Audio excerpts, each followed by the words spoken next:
Now, my topic is British freedoms, German liberty, and the liberties of Europe. And I will answer Ulf's question in a minute in the course of my remarks. My meta-argument is something that I think we're going to hear more about this afternoon and perhaps tomorrow, which is that liberty always exists in a particular geopolitical context. That's certainly the case in the perception of the protagonists. So if we were to answer a question that cropped up on several occasions yesterday, which is, should we want others also to be free? In the late 17th, early 18th century, Britons would certainly have said, or many of them would have said, absolutely resoundingly yes. And that was because they believed the freedom of others was central to their own freedom. Now, the freedom that they envisaged for others was a particular kind of freedom, perhaps, but it was nevertheless freedom. And its connection with their own liberty was very close, as I hope to demonstrate. Let me begin with a very crude definition of what British liberty was in the late 17th, early 18th century. And I'm eliding here somewhat England, Britain, and so on. As you see on this map, the eagle-eyed will observe that Scotland, because this is 1700, is not yet united with England. That liberty is the authority of Parliament articulated against the Crown, Parliament as the political nation of the time assembled in Parliament, and that Parliament decides the crucial matters of debt and defence. And central to that contest was the Protestant succession, because parliamentarians believed that that was central to their cause. That was settled, as we all know, in 1688 with the Glorious Revolution, and finally also put on a durable footing with the Hanoverian succession of 1714. So the liberty I'm referring to is Parliament and Protestantism. And my brief remarks will explore the connections between the three phenomena, concentrating mainly on the 18th century. So British or English freedoms, German liberty, Deutsche Freiheit or Libertät, which is the rights of the German princes, the estates against the emperor, but also the German constitution more generally. And the third concept is the liberties of Europe, which was simply a synonym for the idea of the balance of power, the notion that no single hegemon should dominate Europe. All these were connected. And this connection was first developed in the course of the late 16th and early 17th century, when the advocates of Puritanism and parliamentary rights in the struggle against the Crown saw the defence of Protestantism, the Protestant cause in Europe, as a bulwark against the threat of popery and tyranny as they saw it, either at home or from abroad, or both.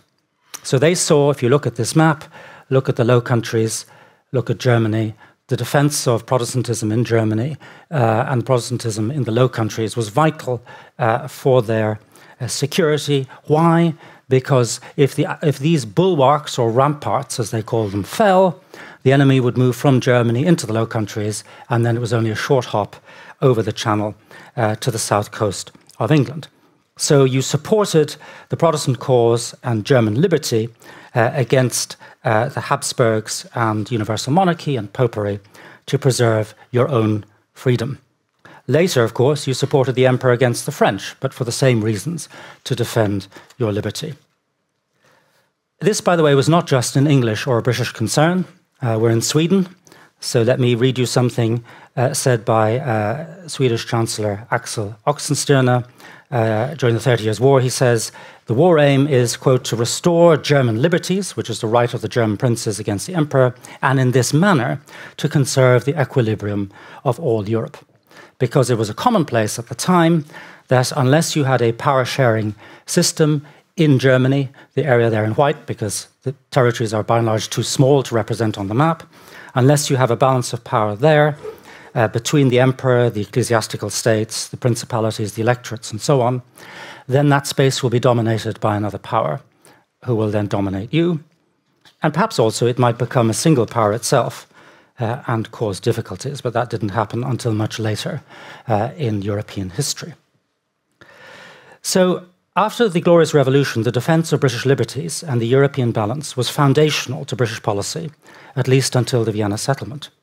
So at the start of the War of the Spanish Succession, in June 1701, the House of Commons undertook to support William of Orange's efforts, quote, in conjunction with the Emperor and the Estates General, who were the Dutch, for the preservation of the liberties of Europe, i.e. the European balance of power, the prosperity and the peace of England, and for reducing the exorbitant power of France. So the liberties of Europe and the peace and prosperity of England were intimately connected. And so in the 18th century, you had emergence of a political system, a diplomatic system called the Old System, which depended on defending, having the Habsburgs and the Dutch Republic used really as barriers against France. You had an actual barrier of fortresses in the Austrian Netherlands, which is present-day Belgium. And so you supported the emperor as the guardian of German liberty against French coercion, but of course you didn't want the German princes to be too free, because then they would undermine the emperor. And I want to illustrate this rhetoric very briefly, just to show you I'm not making it up, with two examples. One is from the early 1740s, as Britain wrestled with the crisis of the Habsburg monarchy, which was unleashed by French ambitions and the rise of Frederick the Great. Everybody basically was taking a bite out of the Habsburg monarchy. And then secondly, the 1790s, as Britain confronted revolutionary France. So in the 1740s, as I say, there's a fear that France is going to overrun the Holy Roman Empire. It will be subverting its constitution. This would then mean they could threaten the Low Countries, the home islands, that they would ally with the supporters of the Stuarts, the Jacobites, overthrow Parliament and Protestantism. And this connection can be seen in the rhetoric of the protagonists. Very briefly, Lord Carteret, Foreign Secretary, then Prime Minister, says in December 1741, quote, "The liberty and repose of Europe is almost lost, after which we will not keep ours for long." So liberties of Europe and their liberties, closely connected. Henry Pelham, Prime Minister in the early 1740s, similar sentiment. He says, quote, "The German Empire," well, he actually said the empire, but he means the German Empire, "may be considered as the bulwark of Great Britain, which, if it be thrown down, leaves us naked and defenceless." So your own liberty depends on barriers, on outworks, well beyond your own country. The Scottish peer, Lord Hindford, soon to be ambassador to Prussia, says that the death of the Emperor Charles VI, quote, "rendered the Germanic body, the Holy Roman Empire, lifeless and inactive." And this mattered because it threatened, as he said, the liberties of Europe and thus the trade and navigation of this kingdom. And you can repeat these sentiments across the 18th century. I just want to in my last part, refer to Edmund Burke. I know we have a distinguished biographer here in Jesse Norman. But he expresses the same sentiments. As the French are advancing in the 1790s through the Low Countries and Germany, he sees this as a threat to the European balance and thus to British security and liberty. He sees the Liberté of 1789, the revolution, as clashing with German liberties.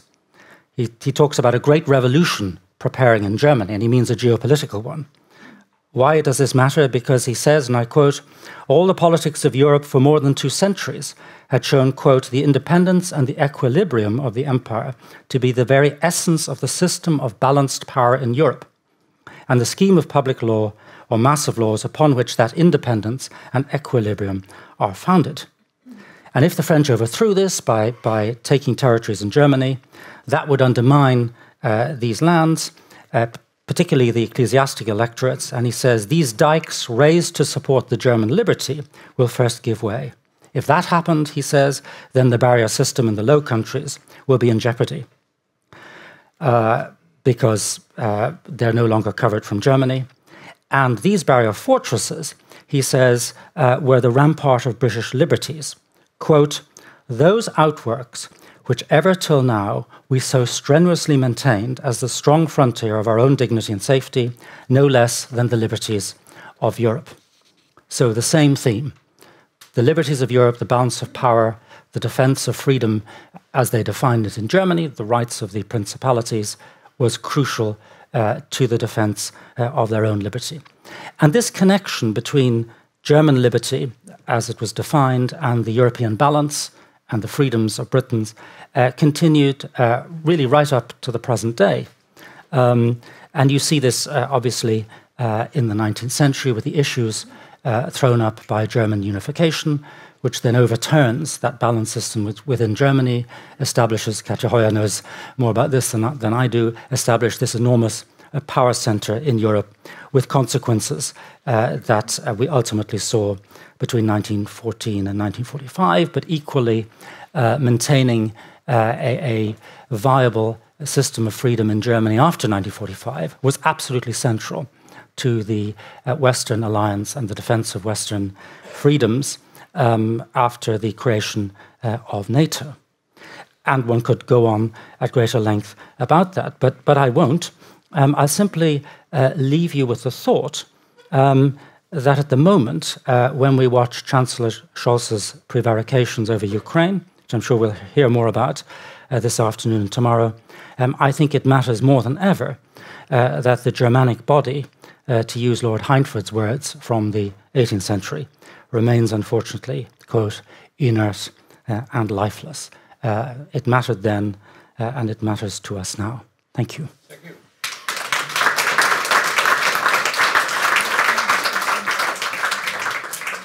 Brennan, you said German liberty is still relevant, and I asked the same question about the idea of British freedom. Is that still the freedom that you have described? Is that still relevant?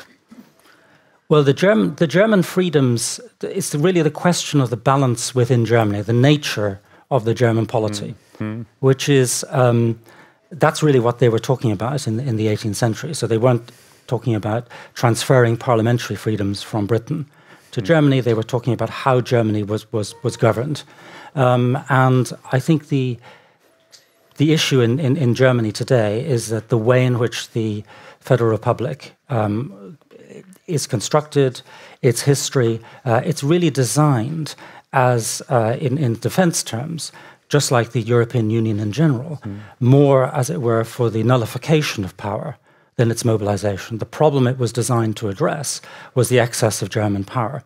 And the problem we have at the moment, and problem we've had in the past, is the lack of German power. And so until that's addressed, I think Western liberty will be British freedom, is it still relevant? Well, absolutely. We see this today with the Ukraine crisis, with the deterrence mission in the Baltic states. We can see the paradoxical fact that the country which is furthest away geographically from the scene of action is the European country the most vitally engaged with the defense of the Western values and Western politics in Europe against, of course, the threat from Vladimir Putin.